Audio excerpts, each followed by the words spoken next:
Hi friends, please subscribe to Amravati Media and press the bell icon for more latest updates. మనసు మార్చుకున్న జగన్ ఇక ఆ నేతలు వైసీపీలోకి. వైసీపీ అధినేత వైఎస్ జగన్ కొన్ని విషయాలలో చాలా పట్టుదలగా ఉంటారని చెబుతారు. అందులో తనను కాదని దూరం జరిగిన వారి విషయంలో అయితే ఆయన అసలు పట్టించుకోరని అంటారు. వైసీపీ హిస్టరీ చూసినా అదే కనిపిస్తుంది. 2011లో వైసీపీని స్థాపించిన జగన్తో ఆనాడు ఉన్నవారిలో చాలామంది ఈనాడు కనిపించరు. దానికి కారణం వారు వివిధ కారణాల వల్ల వేరుపడిపోయినా తర్వాత కాలంలో వస్తామని కబురు చేసిన వైసీపీ డోర్స్ క్లోజ్ చేసేశారు. అలా వైసీపీలో ఒక్కసారి ఎవరైనా బయటకు వెళితే ఇక అంతే సంగతులని కూడా చెబుతారు. అయితే ఇటీవల కాలంలో మాత్రం వైసీపీ అధినాయకత్వంలో మార్పు కనిపిస్తోందని అంటున్నారు. వైసీపీ భారీ ఓటమిని 2024లో ఎదుర్కొన్న తరువాత పార్టీని వీడి ఒక్కొక్కరిగా వెళ్ళిపోయారు. ఇందులో మాజీ మంత్రులు, మాజీ ఎమ్మెల్యేలు, మాజీ ఎంపీలు, రాజ్యసభ సభ్యులుగా ఉన్నవారు, ఎమ్మెల్సీలు, సీనియర్ నాయకులు ఉన్నారు. చూస్తే 2024 నుంచి 2025 దాకా ఇదే కథ నడిచింది. ఒక ఏడాది పాటు వైసీపీ నుంచి వలసలు అలా సాగిపోయాయి. ఎవరిని అదుపు చేయలేని పరిస్థితి ఉండేది. ఆఖరుకు రాజ్యసభ సభ్యుడు విజయసాయిరెడ్డి వంటి వారు కూడా వైసీపీని వీడారు. ఇది ఎవరు అసలు ఊహించని విషయం. జగన్తో 2011 నుంచి 2019 దాకా విపక్షంలో 8 ఏళ్ల పాటు కొనసాగిన వారంతా 2024లో ఓడిన వెంటనే వెళ్ళిపోయారు అంటే ఆలోచించాల్సిందే అని విశ్లేషణలు కూడా గట్టిగానే వినిపించాయి. అదే సమయంలో పోయిన వారు పోతారు, కొత్త వారు వస్తారు.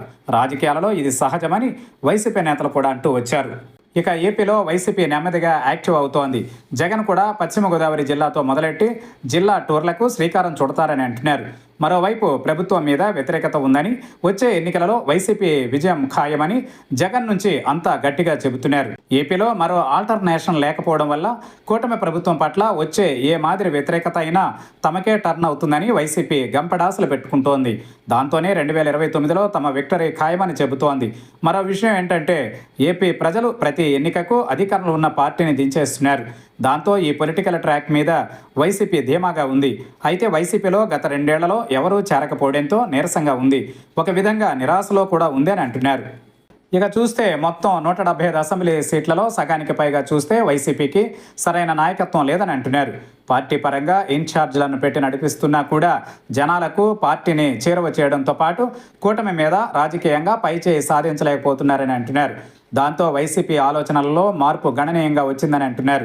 వైసీపీని వీడిపోయిన అనేక నియోజకవర్గాలలో ఆల్టర్నేషన్ లీడర్షిప్ అన్నది లేకపోవడంతో వైసీపీ మాజీలను తిరిగి ఫ్యాన్ నెడకు పిలవాలని సూత్రప్రాయంగా నిర్ణయించిందని ప్రచారం సాగుతోంది. వైసీపీలో చేరేందుకు ఆసక్తిగా ఉన్నవారు కానీ, ఏ పార్టీలో చేరకుండా న్యూట్రల్గా ఉన్నవారు కానీ, ఇతర పార్టీలలో చేరి సరైన స్థానం లేక సతమతమవుతున్న వారి మీద వైసీపీ ఫోకస్ పెట్టిందని అంటున్నారు. అలాంటి వారు వస్తామంటే మేము వద్దంటామా అని చేర్చుకోవడానికే వైసీపీ సిద్ధపడుతోందని అంటున్నారు.